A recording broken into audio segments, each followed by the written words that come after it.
Valdez-Scantling, wrong with the second-year man Ricky Pearsall as your receiver options. Purdy sidearms it to McCaffrey. Good open field tackle by the man that just came up for the pick in Josh Jobe. I think if you're San Francisco here, you got to go with a little pace, because as this thing gets closer to the 2-minute warning, then all of a sudden you got to flip that this is your last possession of the game. Each team still has 3 timeouts. So I'm a little surprised to see San Francisco in the huddle. It taking a lot of time here.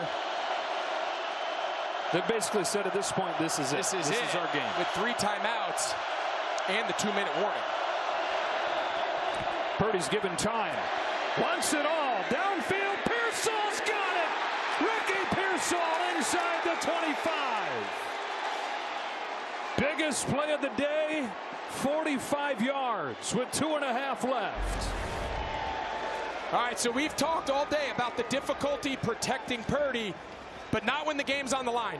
This is fantastic. Seattle only brings 4 rushers.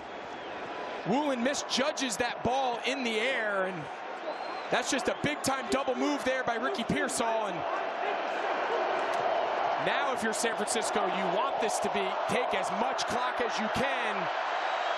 But again, they've got field goal try in the back of their head. They got to go for 7. Fake to McCaffrey. Now throw it underneath. It's Tonjes. Jake Tonjes getting the touch here in a 3-point game with 2 minutes left. That's where this depth chart has gotten to after Ricky Pearsall moves over 100 yards receiving in his first game this year. Yeah, you have to imagine they'll let this come down to the 2-minute warning. And you know they don't want this coming down to a field goal. Down 3. 2 minutes left. Wow. Brock Purdy in his first game as the big money man, trying to overcome the 2 interceptions. 49ers trying to finish off a drive in the red zone. It has doomed them today. Down 3, 2 minutes left. This is a big down right here. You got to have a great plan, because if you're in 3rd and long, you're forced to pass the ball. So this is a critical down here to pick up yards. He's well protected. Underneath he goes. And that is Tonjes again. Jake Tonjes scoots ahead for a first down. Seldom used, but stepping into the role of Kittle. There's a flag downfield as well. It's a great catch going to the ground. Before the pass was thrown, illegal contact.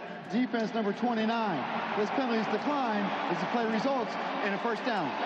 That's a great job by Tonjes going to the ground, and then he had the wherewithal to know he wasn't touched, and you saw he kind of squirmed himself on the ground another yard or 2 right there at the first down. So now, if you're San Francisco, there is an element of, yes, we want a touchdown, and that's critical. But the clock, it's kind of like deja vu all over again to the end of the first half. Very similar situation, but it's not goal to go.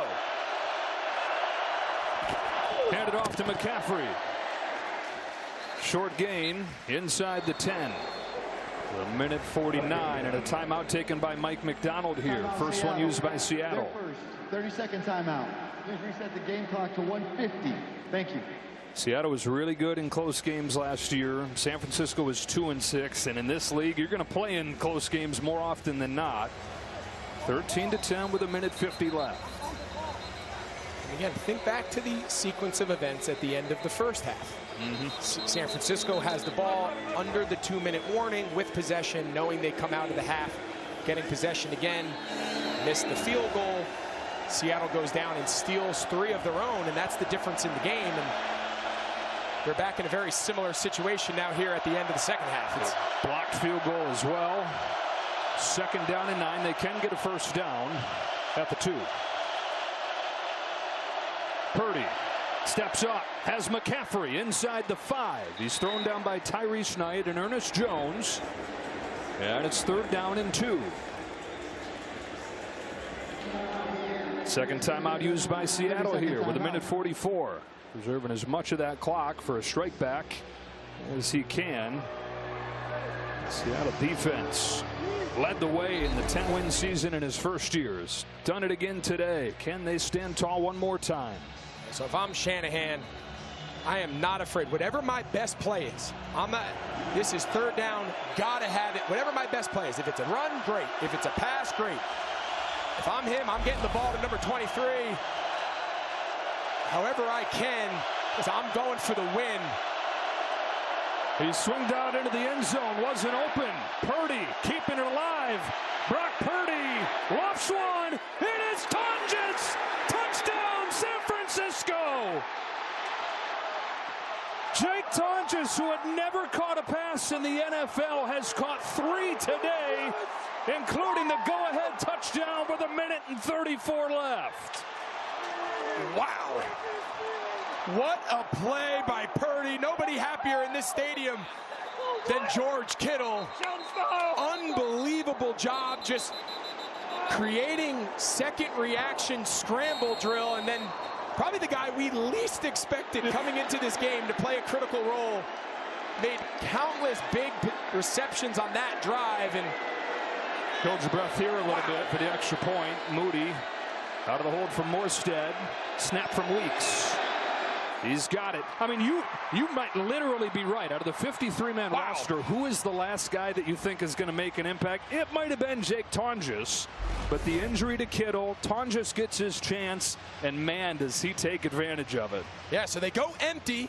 I don't blame them for throwing the ball. They're going for the win, and just Purdy's ability to keep the play alive kind of throws it up for grabs. Again, Riq Woolen just misplays the ball in the air. So what they teach them is now they call it plaster. So you'll see you got to get your eyes on your nearest defender. Riq Woolen's looking at the quarterback.